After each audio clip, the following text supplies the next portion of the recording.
All right, this one's exciting for me, probably even most exciting because it's coming live and direct from Israel. So, um, Shalom, Toda Rabah. Let's see what else were other words I know. Ima, Abba, and all those different other words like that. And Leave the curse words out. yeah, well, unfortunately, I don't remember a lot of those, but I know the four questions, things of that nature. But Ron, it's really a pleasure, privilege to have you on our Leaders Who Care series. So welcome. Thank you. It's great to be here, to be with you. Looks like you got more dressed up than I did. So what are we gonna do? I got this. I got a new shirt recently, so I'm like, this is gonna be the perfect chance to wear it. Sounds like a Seinfeld comedy routine or something. But no, I'm super glad to have you here and share your story and experiences and inspire other people at the same time and then have them hear, all the amazing stuff you've experienced and have done and continue to do. So, but let's start with if you can briefly introduce yourself. We'll get into what you do, the business, the whole thing in a minute, which I usually have to tell guys more than gals. They usually tell me when I say tell me about you, they usually tell me their title and their job first, which is not what I'm looking for. So, where you're from originally, where you are now, obviously, maybe siblings, family, whatever you want to share, maybe something you've never told anybody that you feel, let's tell the world now. That's always interesting if you got one, not mandatory. But tell us about who Ron Weinreich is. Well, before that, before I tell you about me in a nutshell, I was just last night at a dinner with a bunch of entrepreneurs that we don't know. We all know each other, like hi, like in our network, but we didn't really know each other in depth. And Hmm. so we were sitting around. What are we going to do? Like this tell me about yourself thing, and everyone's going to tell what a hot shot they are. And I said, well, maybe we should start about where your parents really let you down when you were a child. We'll start there. And I said it as a joke, and then it turned into an actual thing. It caught on, and it was the funniest round between people. Everyone was talking about where their parents traumatized them and stuff like that. I didn't mean for that to catch on, but it did. So anyway, we can Sounds start like there, a good Jewish or any ethnic community type of good showdown or something. right? Yeah, Well, don't tell so us where your parents let you down, okay? yeah, yeah. So so my name is Ron. I was born in Israel to two amazing Israeli parents. My father was an executive of like Israel's biggest private company. And in the 80s, he was sent over to the United States. So I was 1 year old. Our family moved to Long Island, and we moved between Long Island and New Jersey a few times. I grew up in the States until I was about 15. Then we came back to Israel. So I had a totally American childhood underneath two Israeli immigrant parents.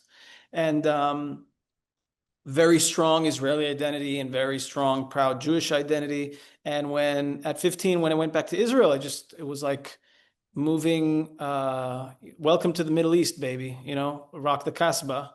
And different culture, different language, different vibe in the street. And it was incredible in so many ways, especially for a teenager that I was, and had to learn Hebrew to read and to write, like really. And as many know, in Israel, the military is mandatory.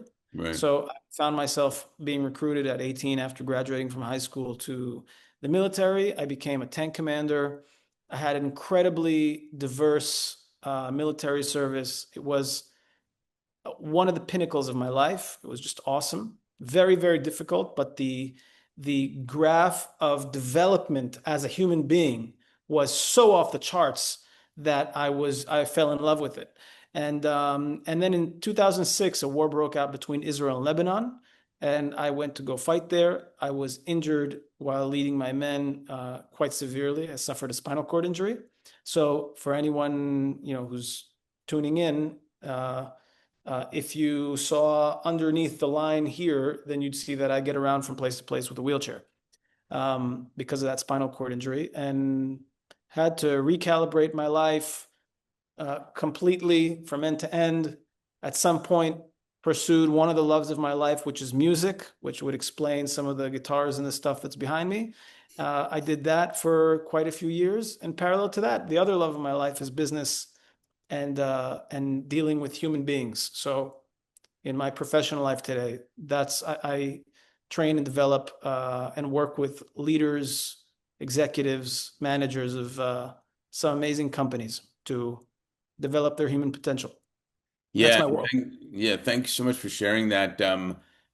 So what were you like as a kid before in the States, and then what were you like as a teenager when you went to Israel? Um, I mean, as a kid in the States, pretty much, I guess my childhood was a totally American childhood, potato chips and hot dogs and fruit roll-ups and all that junk and an amazing mom who was awesome and loving, and we lived in a beautiful home in upper class neighborhoods.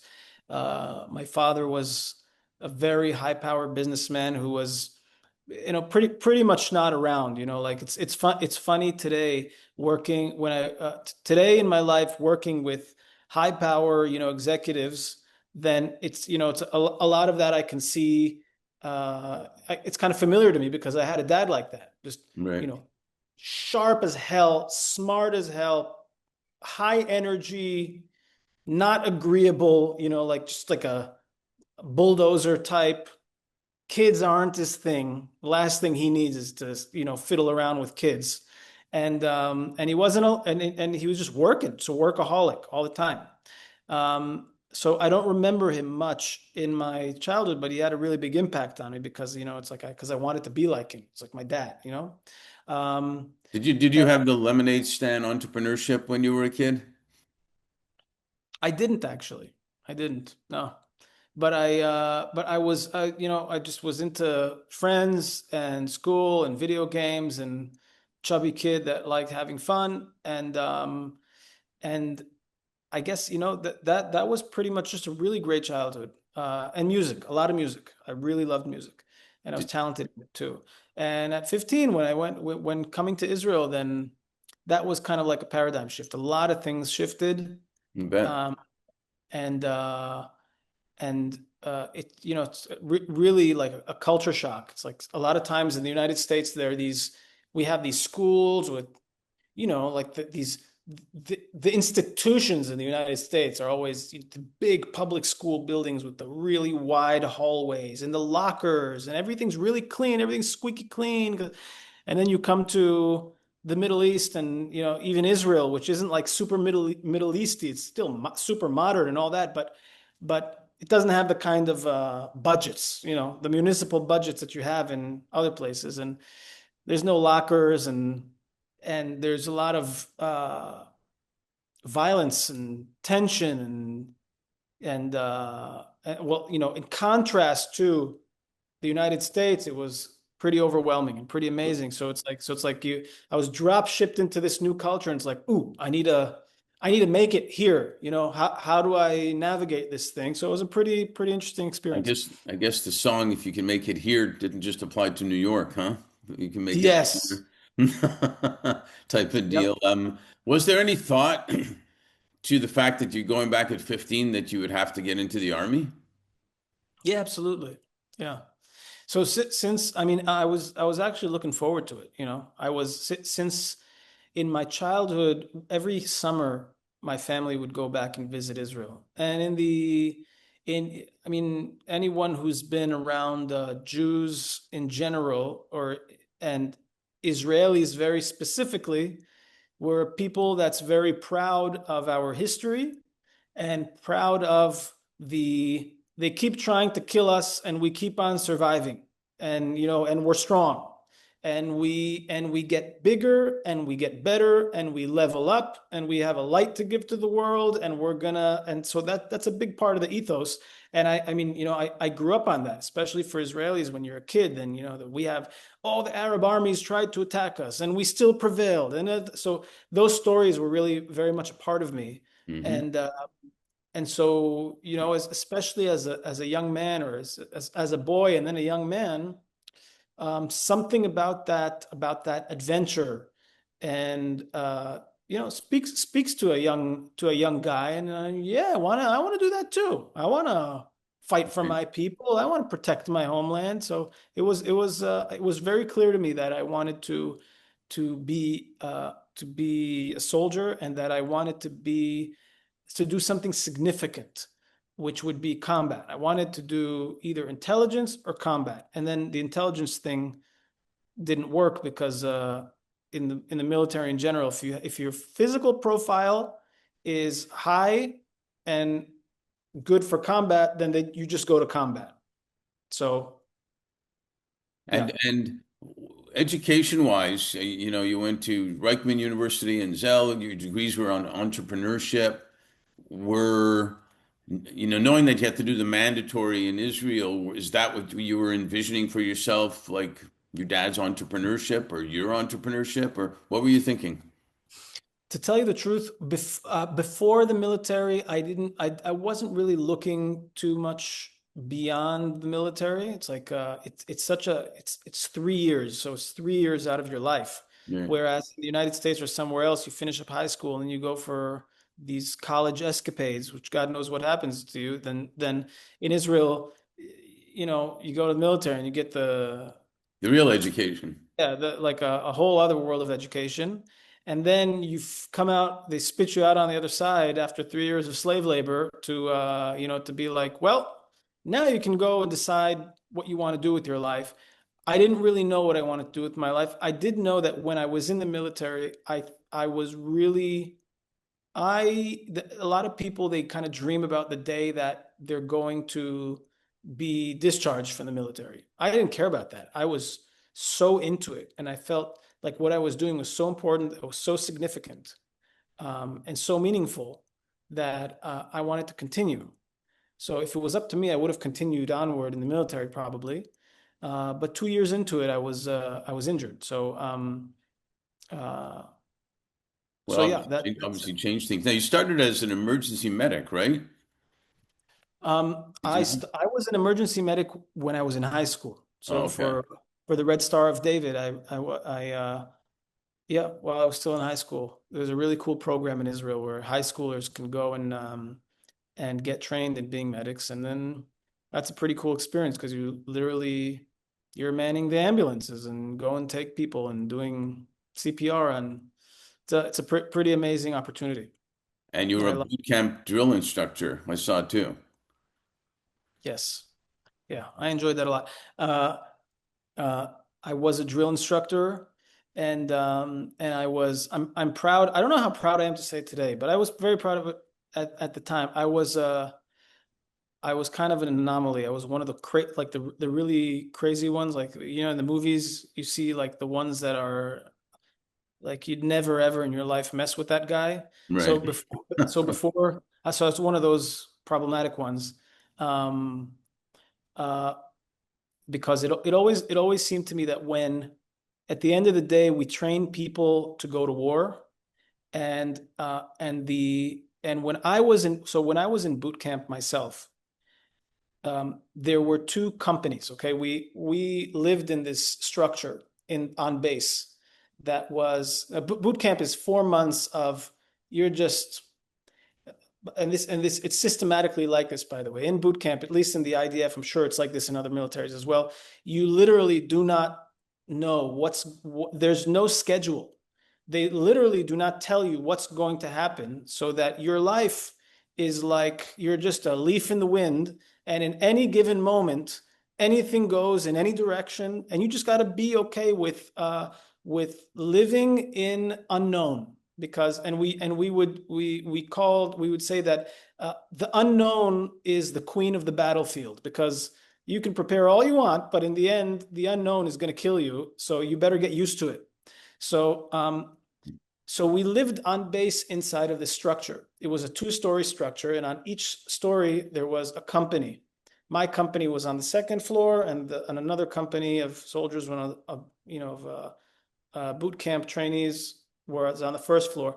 And there was such a stark difference between the level of soldiership between our company and the company that was on the first floor. And it was really palpable, also in the way that they were with each other as human beings and their camaraderie between them, and even in their level of their how well they shot bullets, like like how close together their bullets would be on the target.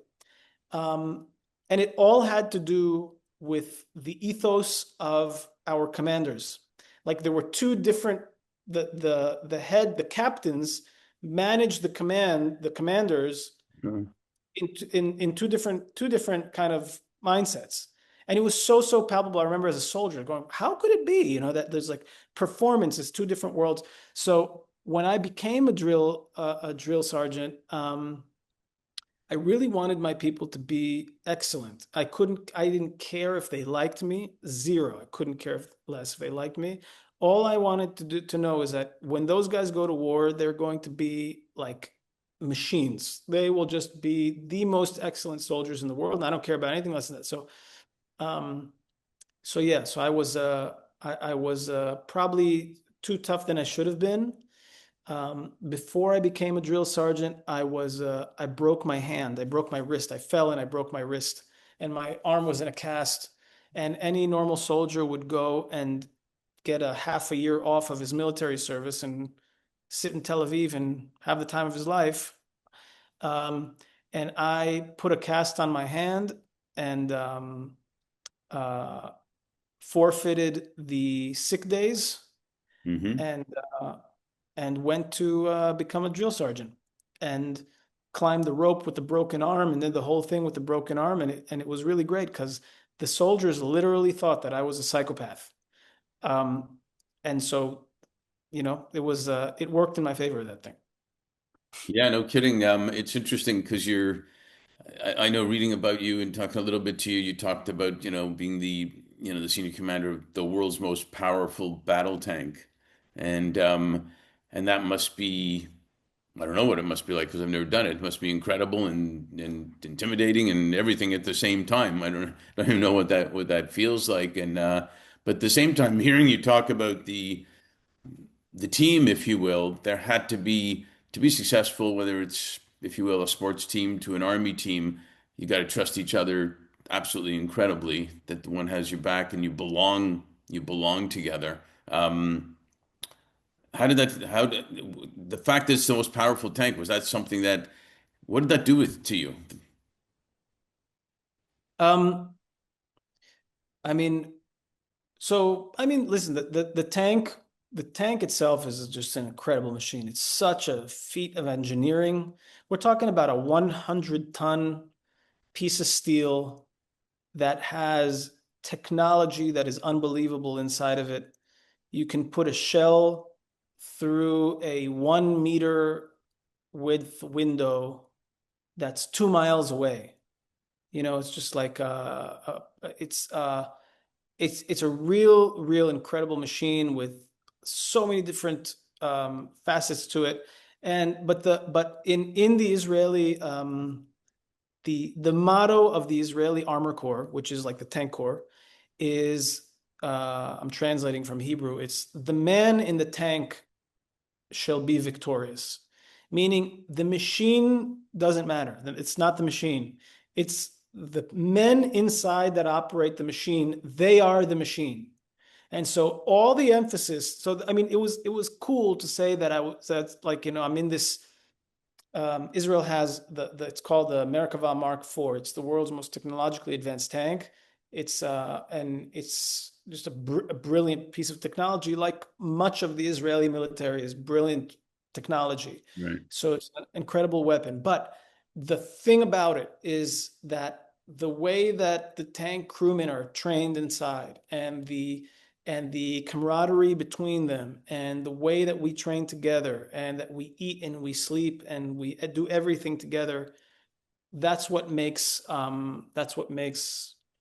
the operation really extraordinary. And so that I mean that's a really big privilege. And being a commander, a tank commander, um, is also just a huge honor and a huge privilege because um, I don't, for example, in infantry, so like pilots are usually like a one-man show. They're up there somewhere, God knows how up in the sky. They don't really, they're lone rangers, I guess you could say. Um, and infantry, there are like a lot of people that are spread out, running around in the field. And in tanks, it's four guys inside a little machine. We're all together, like crunched up together. We do everything together. We have each other's backs. There are literally four different professions: driver, gunner, loader, and the commander himself. And without one, the other doesn't happen. And so it's an orchestration between four people, and just being trained in that. And it's a unique way to experience life and to experience the military. I loved every second of it. It was awesome. Yeah, which will lead me to the next point. And I can't even imagine that. I mean, I was in the militia in Canada, which we did war games, we did communication, we did all sorts of stuff, but it's nowhere near the same. And I compare so many things to sports, which does relate to armed services, but it's not life or death either. And but there's a lot of team, there's a lot of trust, there's a lot of belonging that really makes a difference in those scenarios to win, if you will. And um, we trademark the term leaders who care about that type of thing, about being a team to win, but also about caring that everybody on the team has value. Everybody has something they bring to the team and the trust, etc. And it's also been proven that the thing that fills people's hearts and souls and the strength to win is belonging on a team as well. How did you Agree. come, after your injury and, obviously life changing, how did you come to value yourself and to be motivated to use speaking to share what you're sharing now, share your experiences, share your insights, um, and then on top of that, use music and songs to become a nationally recognized artist that along the same journey. How did that happen for you? Um, to tell you the truth, I think that today, in hindsight, I can say that my speaking actually came from uh, it was sort of a facade for me. I'll tell you what I mean by that. When I was one moment, I was 20 years old, leading my men in a war. I mean, I don't know how to say this. I think probably men can maybe relate to this.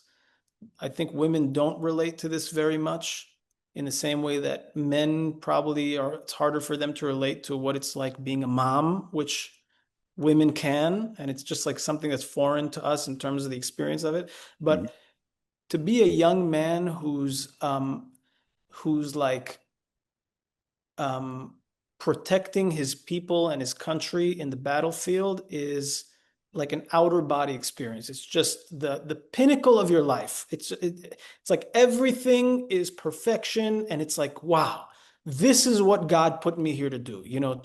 To all the primordial instincts are just there. Boom.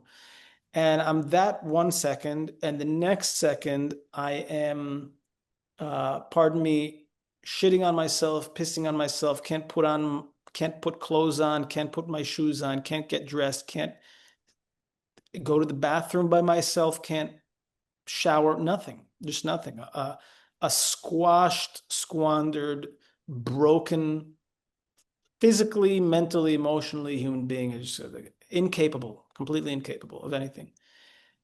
That was, I was like a train wreck. And um, and the thing is that from that really, really low point, just of completely being squashed like a cockroach, um, there was a moment where I was rolled into the shower for the first time, and I've never seen myself. And I've never seen my reflection since my injury, after like a month after my injury. And there was in the spotlight in the shower, in the ceiling, in the shower, there was around the spotlight like a stainless steel ring around the spotlight. And I saw my reflection. And I looked like, just like when you see um, like one of those naked chicks, like a bird, when they're naked and ugly and just they don't even look like anything. They just look like this. I looked like that thing, like a body of something.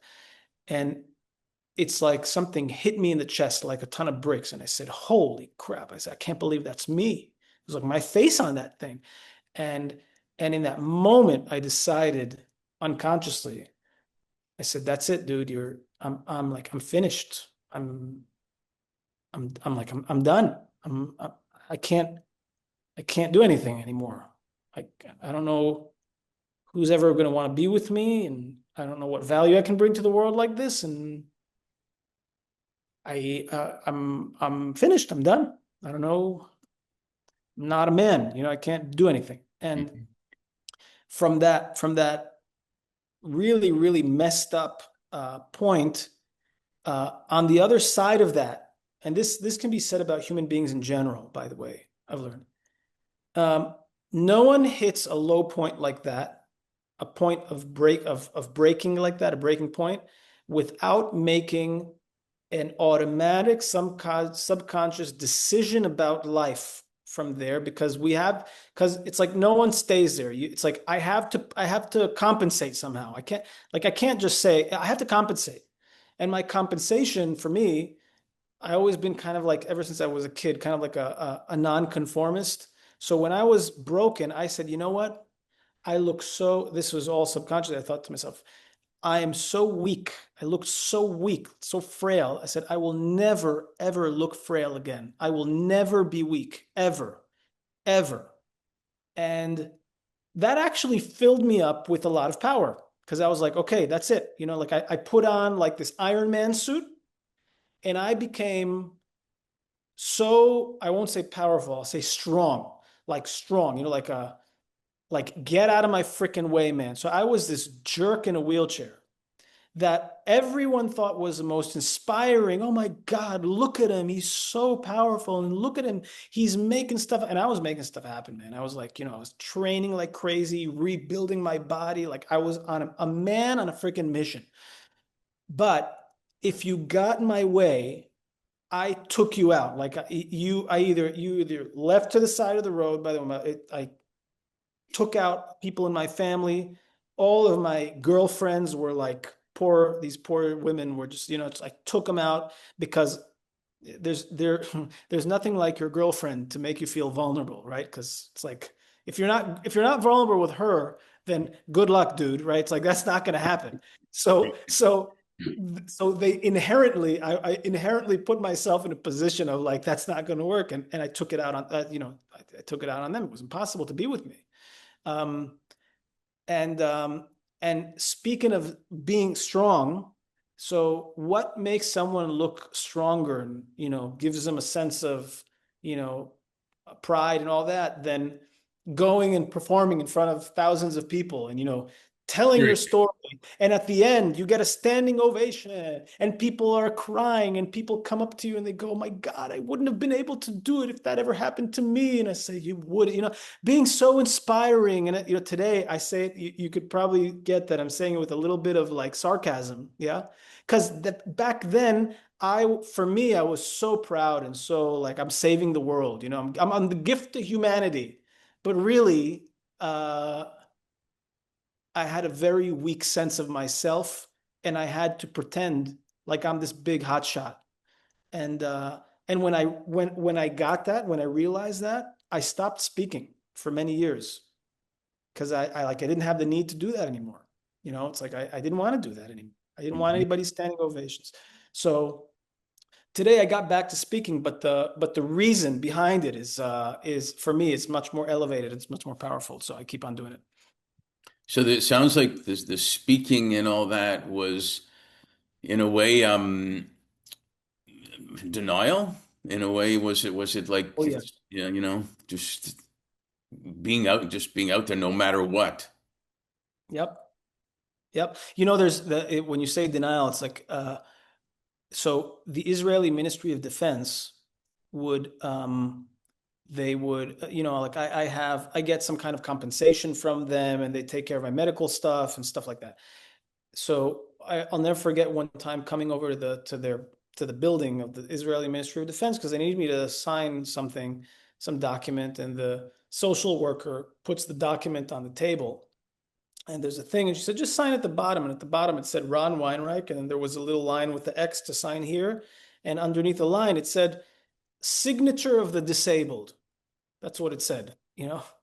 And I made a whole scene. I said, I'm not signing this. Like how dare you? I almost killed the woman, like how dare you call like I'm gonna sign that I'm not disabled, so it was I wouldn't, I wouldn't put myself, I wasn't able to say that about myself. By the way, I don't say that really about myself today, but either Right. because I think I think the whole thing linguistically is just kind of it's Yeah, words matter. There's no doubt. yeah, it's a misrepresentation, like even today, like if I don't take it personally though. If you said to me in front of people, Ron's disabled, I'd say, yeah, oh, okay, yeah, I have a disability, fine. But for me, my wheelchair is not, it doesn't say anything about me. For me, it's a mode of transportation. I mean, I needed to get from here to there. That's what it is for me. Period. End of story. I have no issues with it. And yet it does take time to get to that point. Oh yeah. Yep.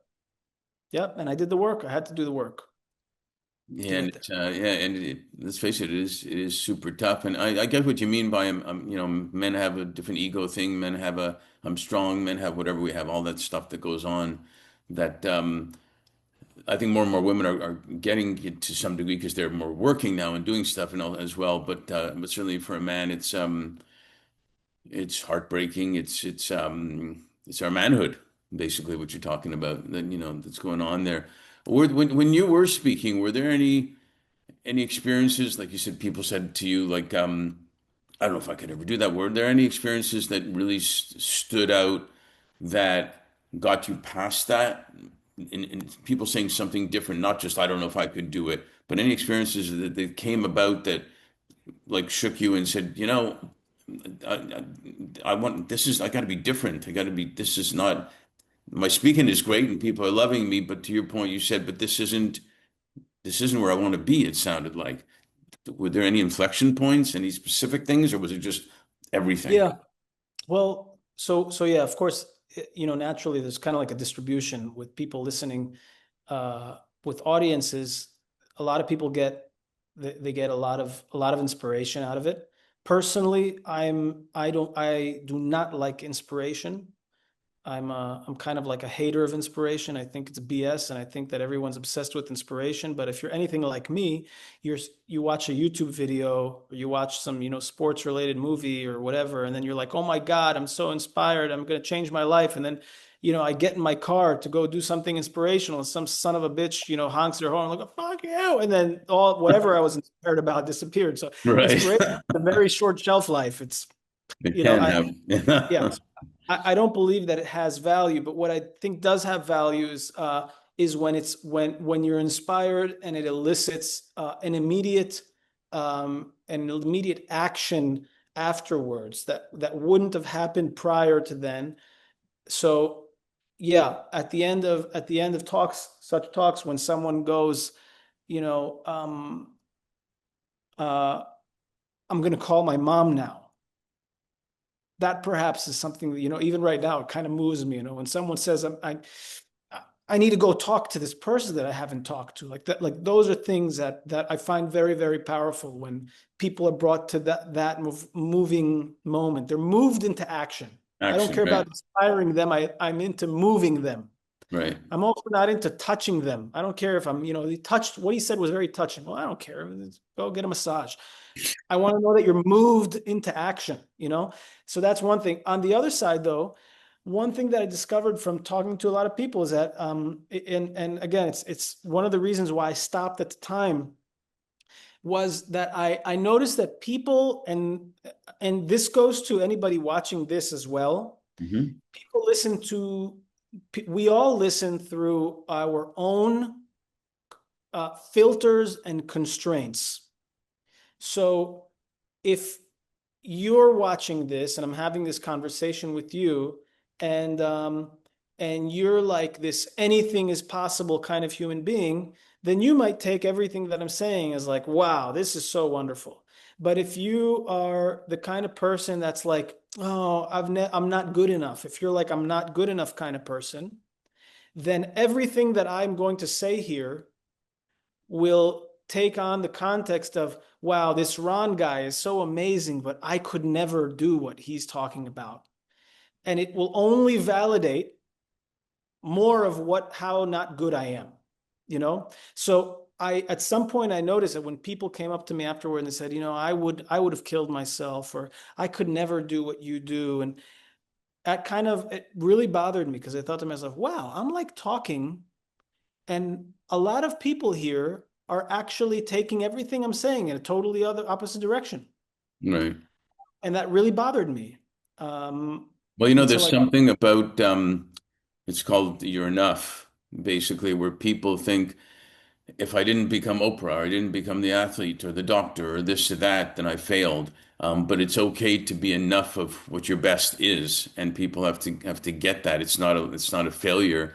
You are enough. You are valuable of who you are and what you do. Even if you do one thing a day that bringing a meal to a senior citizen or something, whatever, one thing a day, then that's enough. And it's great and stuff. And I think that totally relates to what you're talking about, where because they can't do what you did, now they're a failure, maybe.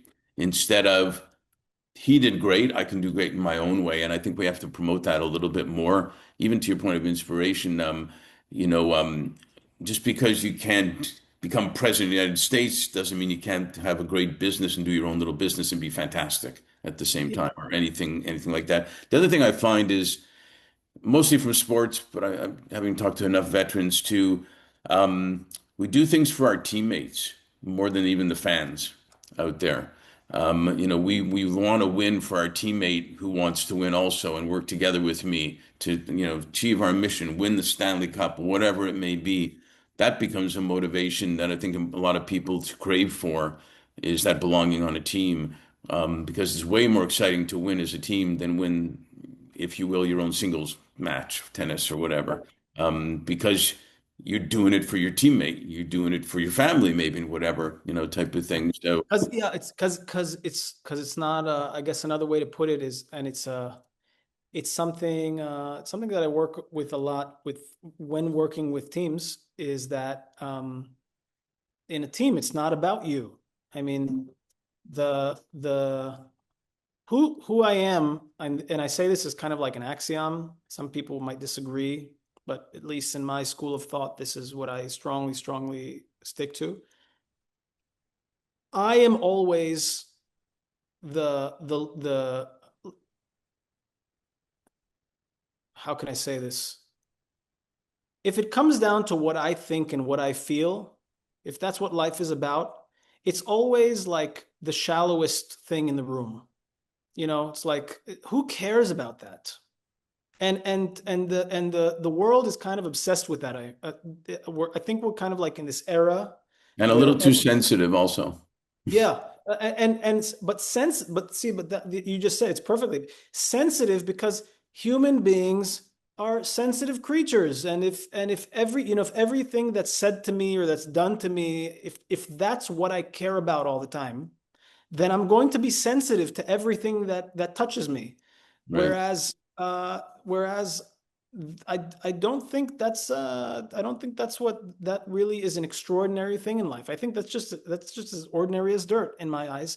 Whereas a human being committing himself to a higher power, and when I say higher power, it could be God, or it can be your Right. country, or your team. Like that's outside of myself, and that's very powerful. Yeah, no, I agree 100%.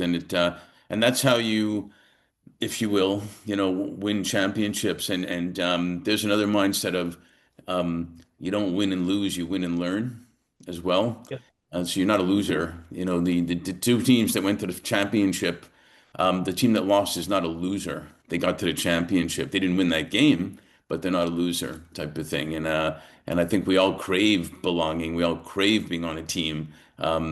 That's part of who we are as humans too, to achieve that. A couple more things I want to bring up. we say in LA that we have to leave the audience wanting more so we can do a sequel. So we may have to do a sequel. But they say the fourth industrial revolution is about technology, and certainly AI is taking the lead big time, fast and furious. But the fifth, they're talking about being humanity. And in what we do as a business, we work with talent and leadership, but it's talent, tech, and impact have to go together. Tell us what you're doing now. I know you worked at the Independence Fund and NUA, and you coach on leadership. Tell us what you're doing now, and if and how you're using technology and keeping up with AI and all that to achieve some of the things you're looking to achieve. That's great. Yeah, so today my main business is it's a leadership and business consulting firm that's called Sphera, or it depends where you are. It's if you're in the United States, it's Sphera, and if it's in the other part of the world, it's Sphera. And And the other part of it was kind of like we're the only ones that still use pounds and miles. yes, Everyone else right, using the other one. right. So it's Sphera leadership, and I mean, the whole thing is about causing a paradigm shift in actually in maximizing human potential inside of businesses and organizations to cause breakthroughs in performance. Um, I think that what makes us unique is that usually in all kinds of consulting firms and advisories and coaching firms, etc., there's a lot of emphasis on stuff.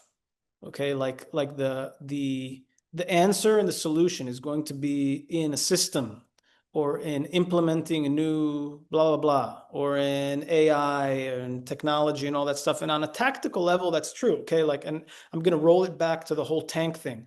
Great, Right. Israel has the best tank in the world. It's very good that that tank and that system was developed. And if the human beings that operate it don't operate it as an organized, highly communicated, highly trained and developed team of human beings, that thing is just going to be another 100-ton hunk of steel like any other, less brilliant piece of technology. So we really, really focus on the mind hacking aspect of how we hack the mind of human beings to perform in unbelievable levels of responsibility, accountability, and excellence and communication. Um, to the question of how do we implement AI, I've been thinking about that a lot. At the moment, I've been mostly implementing AI in how to take really great notes, but which is awesome.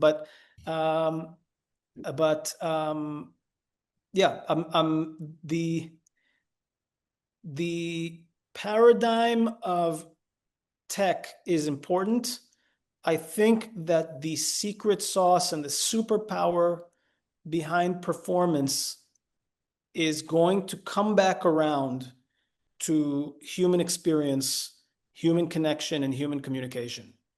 I think that's where now is it today when I'm online, it's always, I love these things when I'm on Instagram, doom scrolling or whatever. It's always like the next $1 billion company is going to be an AI company, all this stuff. And I think to myself, why does anybody want to build $1 billion company? Like, who cares about that? Why is that the thing? Who cares? Okay, great. So some schmo is some brilliant kid's gonna do some 6 employee company that's gonna make $1 billion. Good for him. He's gonna have some mega yacht. Good for him. I don't care. I couldn't care less. What I care about, um, and I think it's, speaking of leaders who care, uh, um, I care about this thing that's happening in the Middle East right now. I care about this transformation that's occurring across the Middle East, the Abraham Accords, Hmm. which if you would have told someone 10 years ago that this thing is happening, they would have laughed in your face Hmm. that this thing is happening right now. It is unfreaking believable. And it is a complete paradigm shift in humanity. Okay. And accelerating that's cool. I mean, like that's something that I'm up to. Being the bridge between the Western Hemisphere, the Eastern Hemisphere, and transforming the Middle East so that we come out, so we can elevate, bring that culture of the Middle East upward and onward, and to be an incredibly contributing factor to humanity. That is something that I'm turned on by, and that's something that we're operating towards. No, that's fantastic. And the premise of Leaders Who Care is it's leaders who care about how their economic impact can be expanded, and at the same time, the social impact can be expanded by doing them in harmony at the same time. They both need each other. They need the economics to sustain the social impact. They need the social impact to make it worthwhile to make the economic impact. And Totally.